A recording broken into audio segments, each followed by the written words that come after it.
Oh my gosh. That's so embarrassing. Thank you. Uh, Forgot to unmute.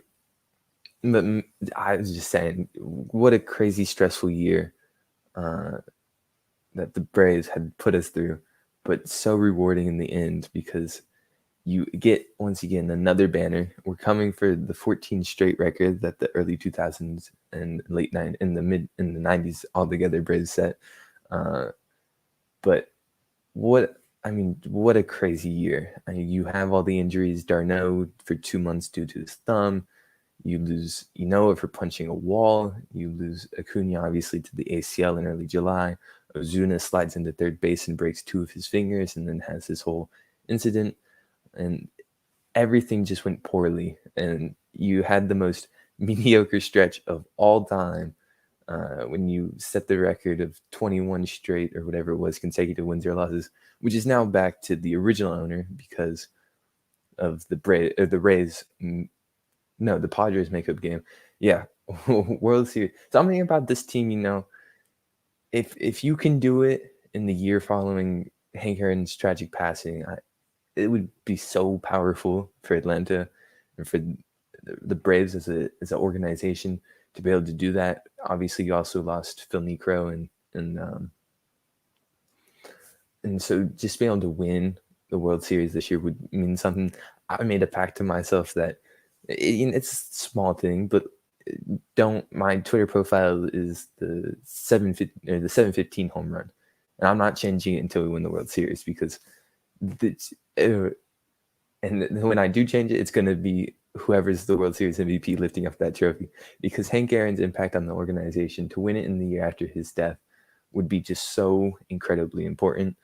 Um, but what a wild year, and obviously you don't want to dwell too much on the future, but in the at this point you do want to start thinking obviously about who you're going to bring back next year. But we're not going to get into that right now because we're just going to celebrate and enjoy our evening because we are once again division champs. What a game.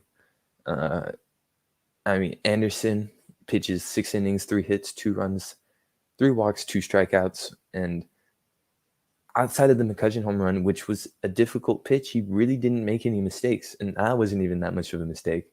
He did get in trouble in a couple of those early innings, but he worked his way out of it and was perfectly fine.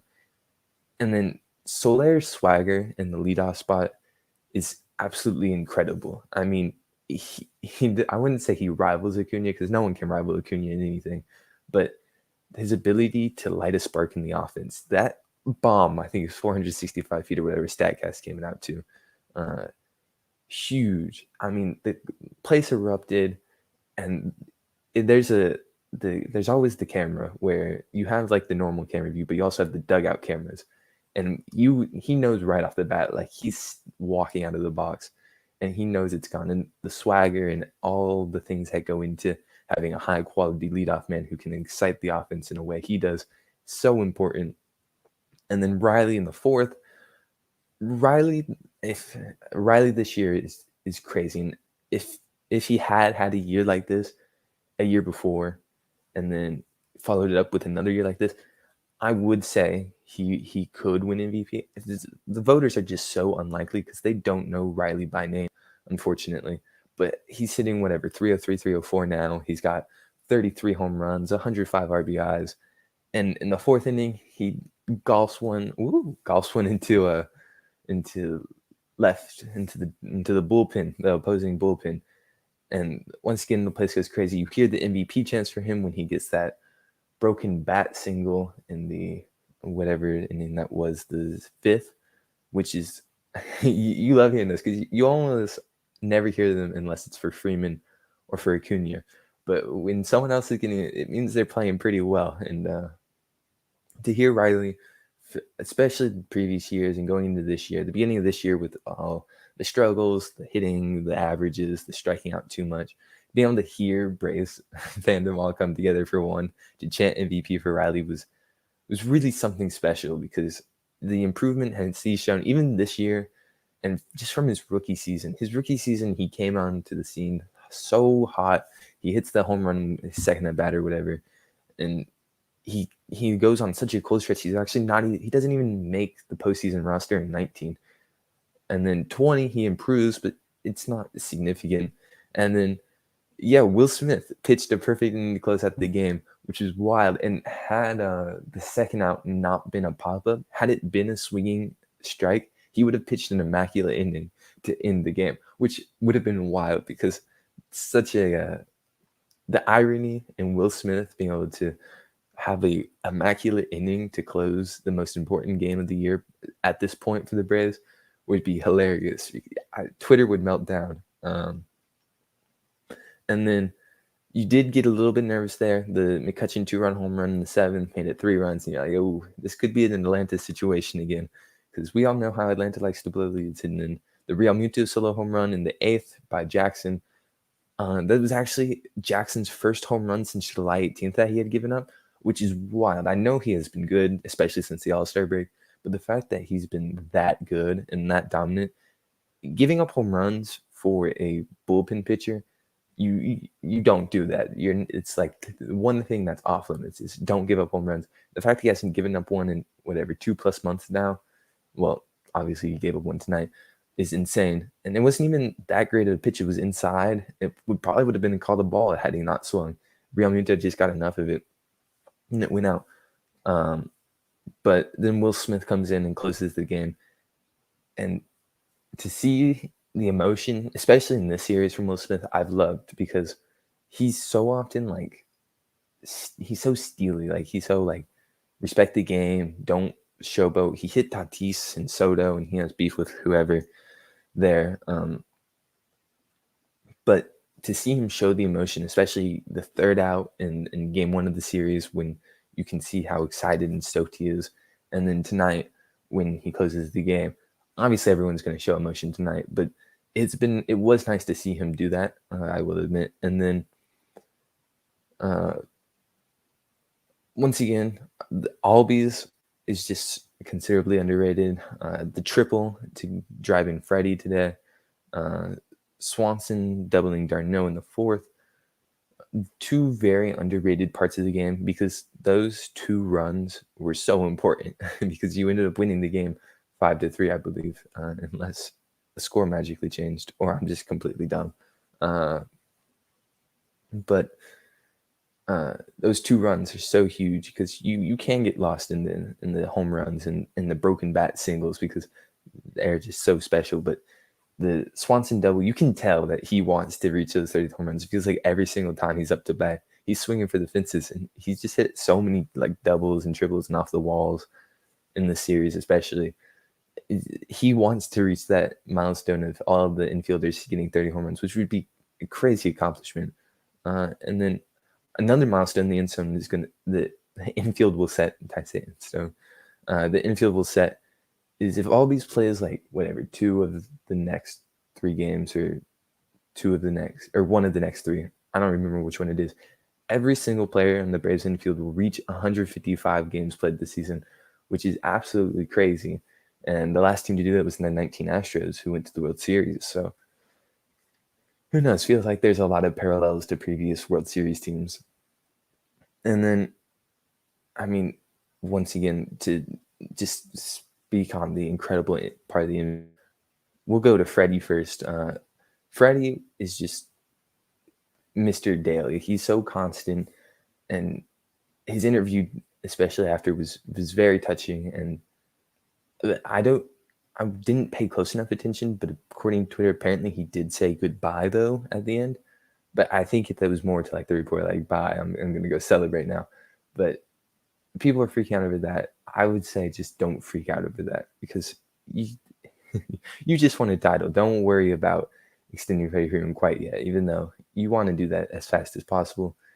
Just chillax, let them enjoy the night, and then get back to it tomorrow morning. And then Riley, who should be an MVP candidate, he should be. He should get top 3 votes. He's played like it. And it feels like he comes up so important every single time that we need him to. And this series just proved it, how he should be the MVP. Harper went 0 for 11 this series. I think he drew a walk or 2. And the Phillies came in needing to sweep, and their best player did not show out. And you could see that when with Harper struggling, their offense was not the same because you couldn't get Real Muto with pitchers out of the stretch, and then the offense just completely halted. Riley, meanwhile, went 4 for 13 with a home run and 5 RBIs. 4 for 13 is not great. Uh, I don't know what the average comes out to. Actually, no, it's like a 300, so that's pretty good. And then 5 RBIs with the home run today. And he just proves how important he is for winning, especially in game 2. When you do have a little bit of separation, the score is 5-2 at that point when Riley comes up in the 7th and he doubles in Albies and Soler. Maybe it was 4-2. It might not even have been 4-2. I can't remember that one, but when he doubles in Albies and Soler, and it puts the game just that much out of reach, and the consistency for him post All-Star break when you most needed him is really what, for me at least, put him ahead of other people's. Obviously, slight Braves bias, but you can't speak enough about the improvements that young man has made. And then the pitching staff of this series, absolutely phenomenal, giving up one's run in game 1 off of the sac fly, which you exchange an out for an out, or an out for a run, so not even that bad of a run. Giving up 2 runs in game 2 with Fried, with only one of them being earned because you have the Albies throwing error, I believe. Fried and Charlie Morton, you can't say enough about how much they've contributed to the team. It's just absolutely insane. Especially, I think I saw in the last 19 starts, Morton has like a 2.97 ERA. They went like 9-2, I believe, or something like that in his last 19 starts. He's been completely shut down. He's deserved every penny of his extension that he's gotten, and probably even more. And then Fried, can't say enough about him. Ever since Soroka went down, he's just had ace stuff, and the confidence, the swagger. When the first image of the game, you could see him when whoever is the Phillies leadoff batter there, he was getting into the box, and the camera panned onto Max Fried's face. He was completely locked in. He was not letting the Braves lose that game, and he throws 7 innings, 4 hits, 1 run, no walks, 6 strikeouts, and then you get the runs in the first, which allow Fried to settle in even more, and it just all comes together. And then Matzik and Rodriguez finish that game, and Matzik gives up a hit. Rodriguez had a clean 9th, and it was great to see that, because especially going into the playoffs, because you haven't seen a clean inning like that from Richard Rodriguez in a long time, and it feels like, or at least it feels that way. And being able to get someone like that who can definitely come in, especially if you lack Will Smith, if you don't trust Will Smith's ability, I think having Richard Rodriguez in a confident situation now would be huge. Fan since 90, but I've learned since 91, no division. Since 91, the division is no reason to cheer till that trophy's in the coach's hand. Yes, exactly. Like, doesn't matter how many times you win the division. We won 14 straight in the 90s. We went to 5 World Series. We won 1 title.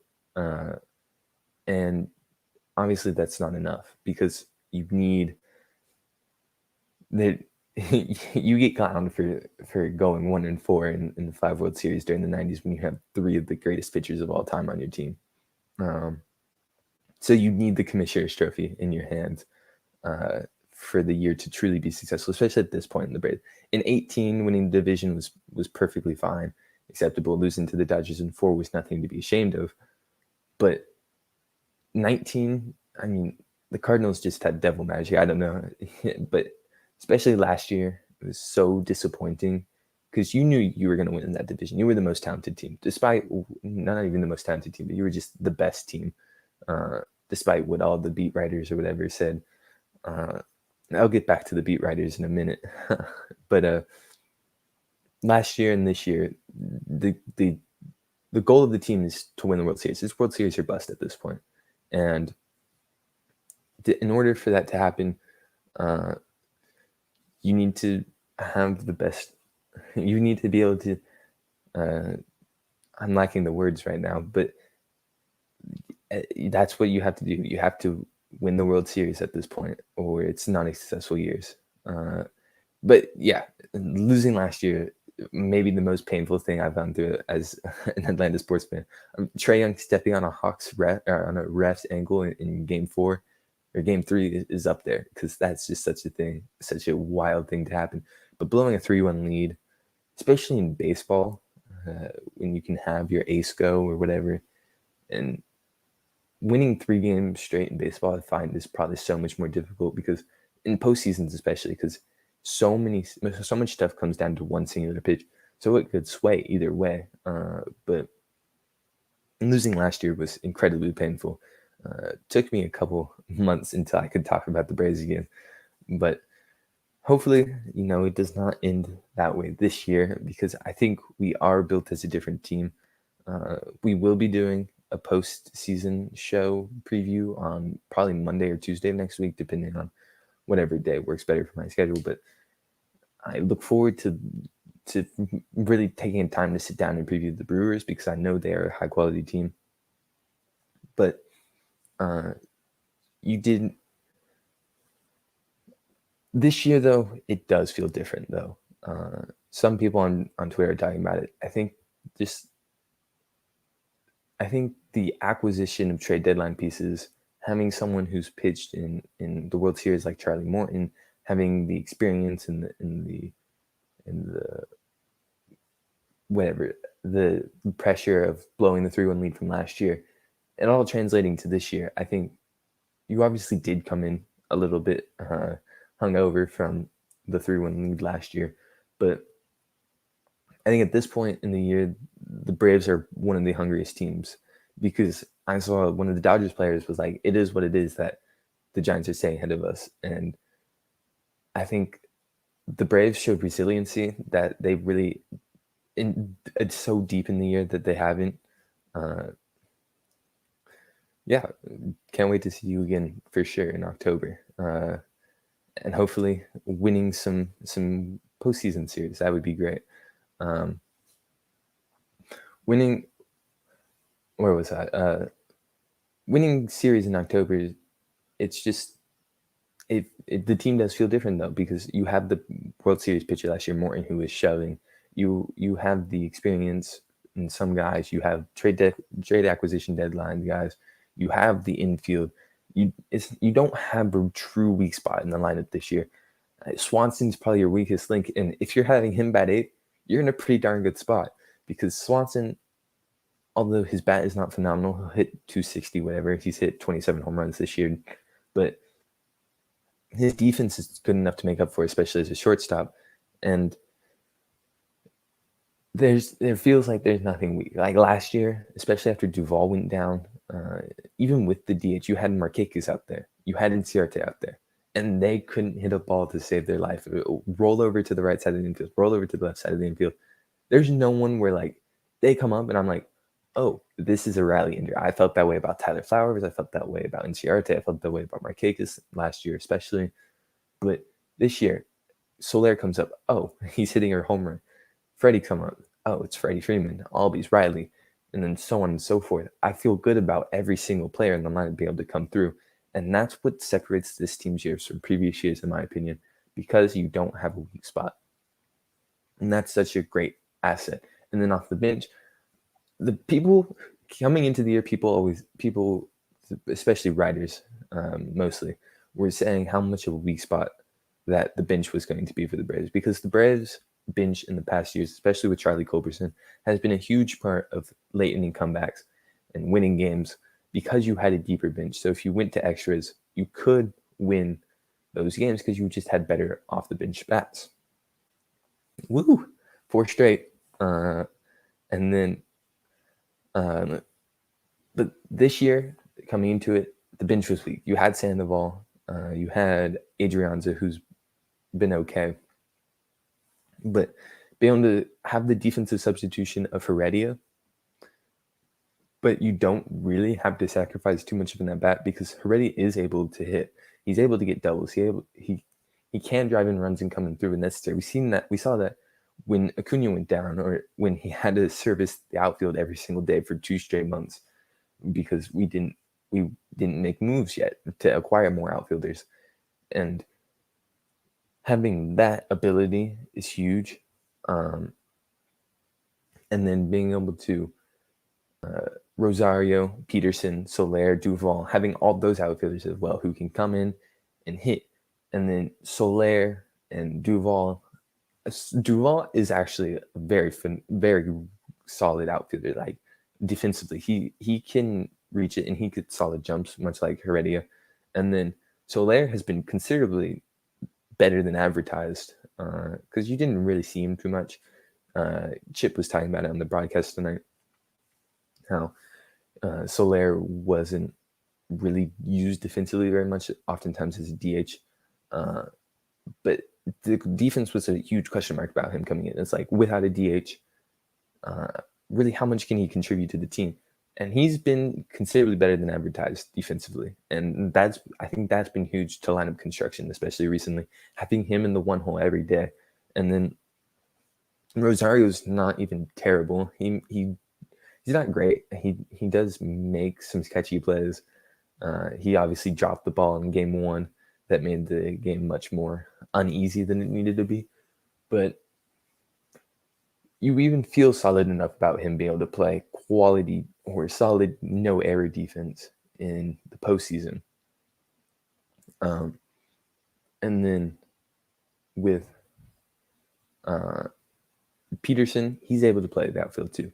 And so it's great that you can have 4 hitters and Duvall, Soler, Rosario, and Peterson who can come in and play good enough defense. And you have Heredia who can come in and play great defense and then good enough offense. And then the pitching staff wise, hold on, going good. Obviously, can't ever be too bad when your team wins the division. What do you think the lineup will be if the Mets and the division is done? Chip was talking about it. So Morton was lined up to have the ability to start Sunday if need be. Like if you needed to win that game, Morton would be able to come in and start. So I think they give him some sort of like bullpen day on Saturday to line him up more for the postseason. But I don't think he like pitches in the actual game. I think you see, you might see, I doubt you see Fried, Morton, or Anderson. You probably do Inoa, Tukey, because he's back from the bereavement, even though I think he might be optioned to AAA. Smiley in the bullpen game because you'll have Monday, Tuesday, and potentially even Wednesday off, I believe, if I'm not mistaken. And then infield-wise, or starters-wise for position players, Freddie, and everybody in the infield at least gets one day off. I think Riley definitely needs a day off. There in game 1 of the series, he looked like he was behind on a lot of things. I think that's just simply because his body's not used to playing 155. Even like AAA, you don't play 162 games.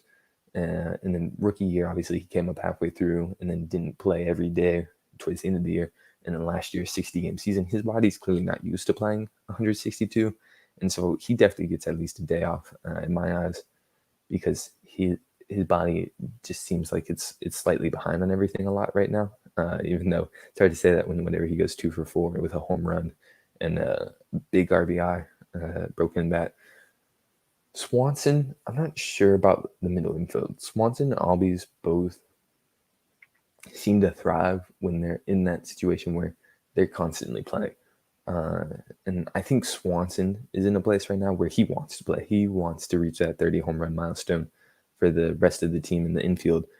I think Freddie takes a day off as much as he hates it. He might take 2 days off, honestly. Depends on how much celebrating he does tonight. And then always, I don't know too much about. I don't have a certain feeling about either way with Albies. I think everyone gets a day off. Every starter gets a day off at some point in the series. And it depends if you get 2 as well. I think Freddie gets 2. And then outfield-wise, I think you rock the same outfield. I think maybe Heredia gets a start instead of Peterson one day. I think Heredia might start all 3 games and then give Rosario, Peterson, and Soler each a day off. But yeah, definitely do not expect the same lineups you saw in the Phillies series every single day against the Mets. Now the division is clinched.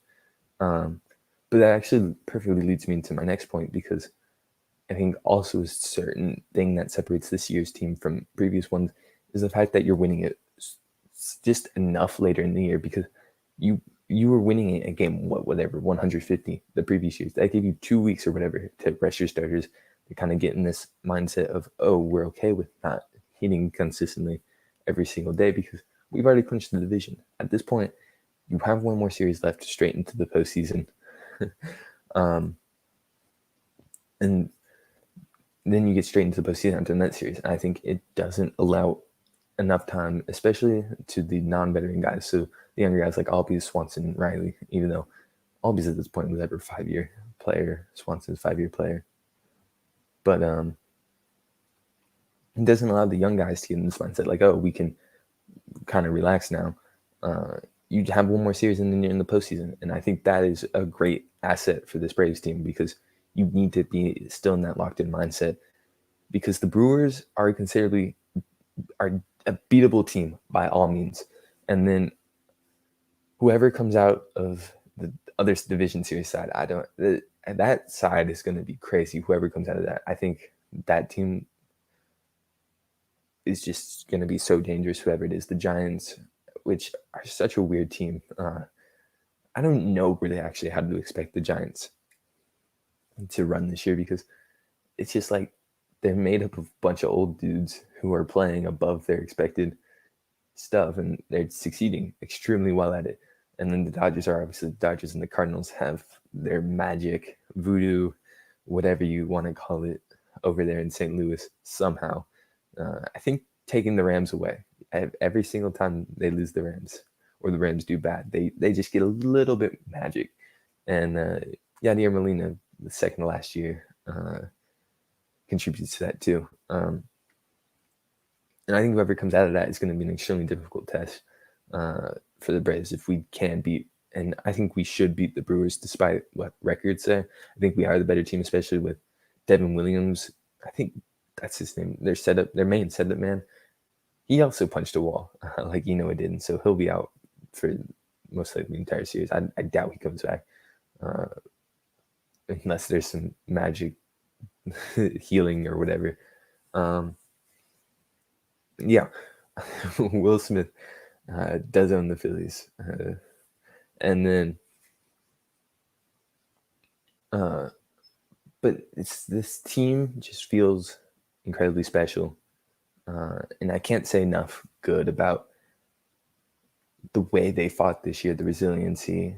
I think, although I dislike how much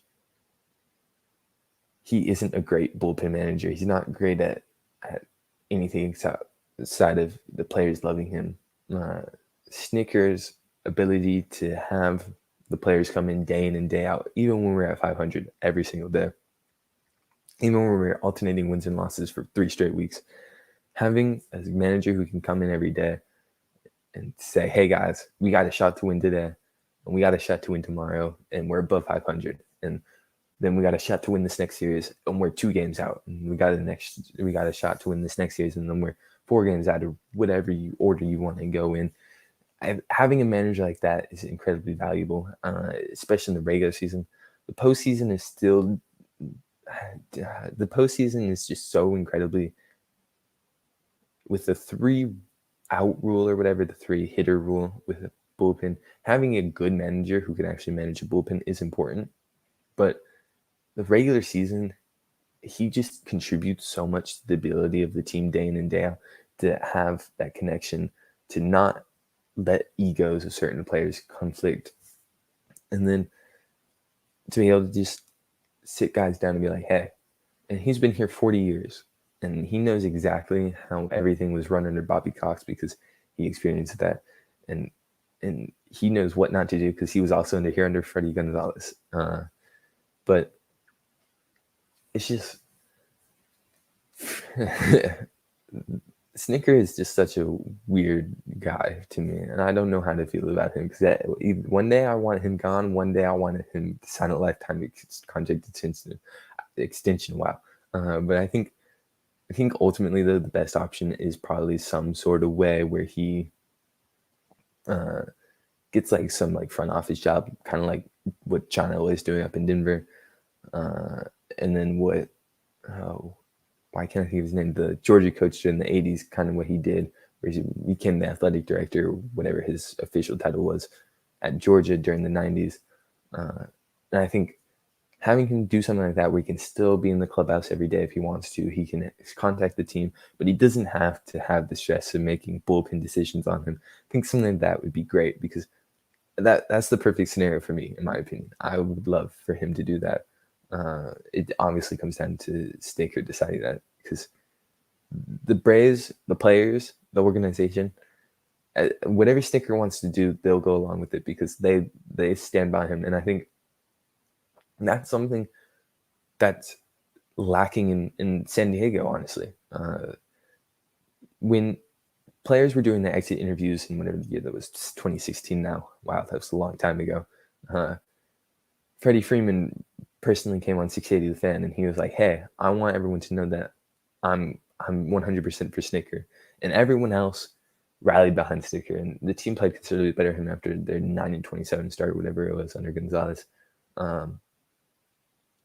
And the team really came together behind him, and they played considerably better baseball. In the 16, 17, they still weren't great, but at least there was improvement. And obviously, you get the jump in 18. But the team will fight for him. In San Diego, the team's not fighting for their manager. I don't think I've heard a single X interview from Machado, Tatis, or any of the guys over there talking about how they want their manager to be back. And that's such an important thing, to have a manager that people enjoy playing for.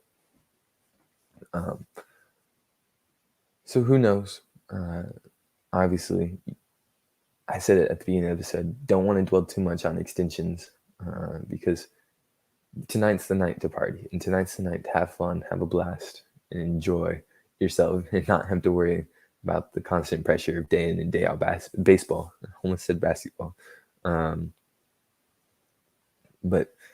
I think,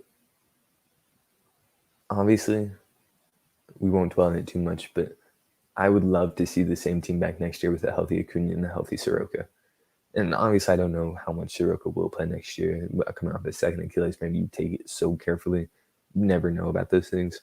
But I would love to see the same exact team back under with a healthy Acuna, because you insert Acuna into that lineup, and now you have whoever, Rosario, Soler, Duvall, whoever you want.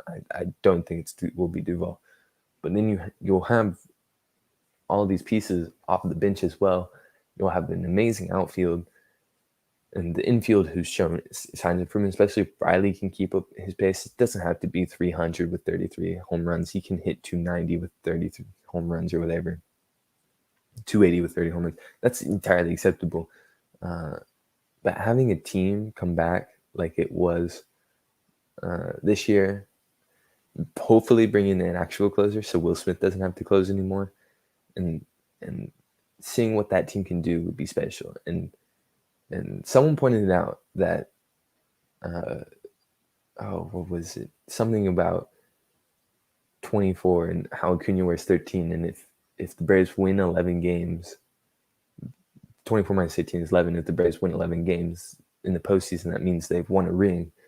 And it feels like so much stuff is coming together this year for it to work out after the abysmal into last year, and the horrible start, and honestly until 60% of the way through the season roughness this year. But it would just mean so much for a World Series. I know I've said this, but it would be awesome to get that done for Hank Aaron, and I hope they can. But all I know is that this team will definitely be remembered because of it. If the Braves end up winning whatever 10 straight division crowns, get it close to the 14, even if they break the 14, you forget some of those 14 teams. Like, no one really remembers the 01 team too much. No one really remembers too much of the 97 and 98 teams because they didn't make the World Series during that 90s run. But you remember those special teams. You remember, obviously, 95 for the World Series. You remember 91 when it starts the race. You remember the Baby Braves, whatever that was, 04. You remember those special teams. And this team is definitely, whenever our series or our streak comes to end, whether it be after this year, which I doubt it will be. I don't think any other team is really in the same stratosphere as the Braves in this division. It took the Braves beating themselves mostly for the division to even be this close. But this will definitely be a team remembered just because of all the bad stuff that happened and how you still ended up being clearly the best team in the division, stamping yourself as the best team in the division after the Phillies sweep. But that actually leads me into my last topic, that the media writers have to stop doubting the Braves, because every single year it comes back to bite them. And so I have this one pulled up right now because it's the only one I found like quickly. It was via Baseball Prospectus. And so they got the NL Central right, actually, with the Brewers winning the crown. They had the Dodgers winning the West because most people had the Dodgers, but they had the Giants being horrible. NL East, though, number one, the Mets at 96 and 66. That's what a lot of people had. The Mets were supposed to be a good team. They spent whatever $200 million in free agency and then trades to acquire a high quality team, at least on paper. 85 and 77 brings the Nationals in second place on their projected standings. 83 and 79 brings the Phillies at their third place. And in fourth place, at a very, very mediocre, almost 500, 82 and 80, they predicted the Braves to finish. And I remember tweeting at the beginning of the year, and obviously I can't bet because I'm not of age yet, but I remember tweeting at the beginning of the year, and I was like, the easiest money you can find in Vegas is betting on the over for the Braves projected win total. I don't remember what it was at the beginning. I think it was probably like 84, I think. That sounds about right, 84, 86. But if you can bet the over on the Braves projected win total, you're probably going to come out with some more money than you entered with, because the Braves never have the best team on paper in the NL East during their runs, especially in 18. 19 is definitely debatable. 20, they probably did have the best team in 20. But this year, I don't think they had the best team on paper. 18, they didn't. 19, maybe. 20, they probably did. But if you can bet the over on the Braves win total, because for some reason, Vegas, which gets so many things right, can never get the Braves being good right, as long with baseball writers, it fuels the Braves. They were picked, finished fourth, or maybe it was even fifth in the division in 18. And ever since then, there still was an idea that they were succeeding in a division that was underplaying instead of them overperforming in a division that was playing at its expectations. And the Braves played 15 games better, above 500 against the NL East, which is huge. But the writers need to stop doubting the Braves' ability to win the division, because the Braves simply, out of all the teams in the NL East, they know how to win games. As simple as that. Not so much can be said in the postseason, but in the regular season, they know how to win games. They know how to do that. And betting the over is about as easy as money as you can get in Vegas at this point. But hey, another division crown, 4 straight. You know how we do things. I'll be back Sunday with the Mets series recap. And we'll probably also just recap the season as a whole, go over some favorite moments and stuff like that. And then Monday or Tuesday, I don't know which day yet, we'll be doing postseason preview. So weekend study over the Brewers team. So without further ado, I'll see you guys next time.